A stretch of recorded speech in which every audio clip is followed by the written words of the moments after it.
今日要同大家分享嘅童年回憶就係由馬浚偉演唱粵語版主題曲嘅呢部《新鐵金剛》。由 Bandai 喺1994年推出嘅呢盒新鐵金剛最強 MF 集結人偶套裝，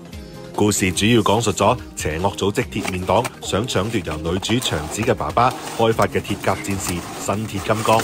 喺機緣巧合之下，男主角洪拳成為咗新鐵金剛嘅駕駛者，並且參加鐵甲戰鬥大會成為冠軍。之後就迎嚟咗四面八方鐵甲戰士嘅挑戰，最後通過喺戰鬥中認識嘅其他鐵甲戰士嘅幫助之下，成功瓦解鐵面黨。呢套膠品之所以取名為最強 MF 集結 ，MF 代表嘅就喺動畫入邊鐵甲戰士 Metal 5嘅縮寫。由於冇錢買同埋冇地方買兩個原因，我哋僆仔嘅時候玩到嘅多數都係各種山寨版本，加上內地並冇播放呢套動畫，好多人細個玩過之後，大咗都唔知佢哋係乜啊！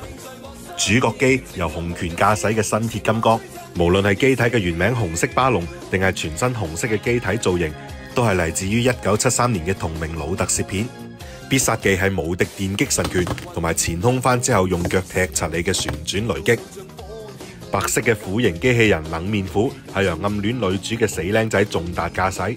本來同柳孔明係同學，但係因為少少嘅誤會，一直都想喺鐵甲戰鬥大會入邊擊敗柳孔明。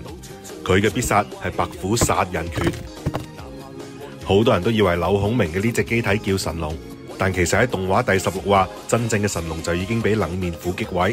而新神龍亦都喺西古馬塔突擊戰一役中嚴重受損。作為柳孔明嘅第3台機體水龍，雖然外形同新神龍相差無異，但係佢就同鐵金剛一樣擁有精神力系統，而且只需要單人就可以放出同維納斯一齊釋放嘅合體技昇華超絕龍。由哥哥賀神駕駛雙臂帶有雙劍嘅劍中之王，同埋弟弟樂文駕駛帶有2個盾牌嘅野牛之王，佢哋被稱為改造地球嘅機器人。當弟弟騎膊馬騎喺哥哥身上，就可以放出合體技無敵絕招天崩地裂。呢套膠品嘅設計本身就冇乜嘢可動，但係得益於佢哋嘅四肢都可以拆低落嚟，所以當年官方就主推呢個換手換腳嘅玩法，等小朋友可以拼湊出自己喜歡嘅鐵甲戰士啊！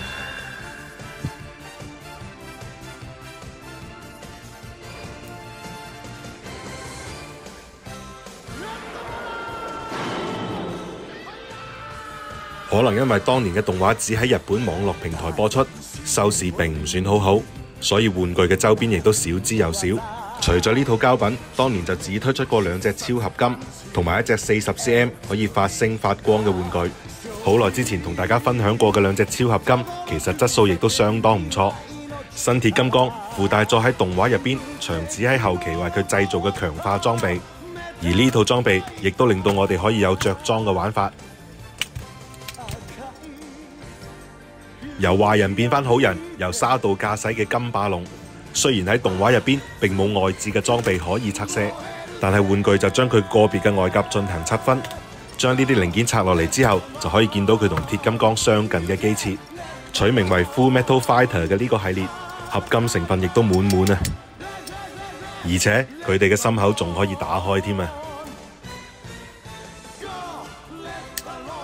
咁今期嘅分享就先到呢度啦。如果睇咗今期你哋嘅回憶翻晒嚟嘅話，記得幫我點翻個讚啊！係咁啦，下期見。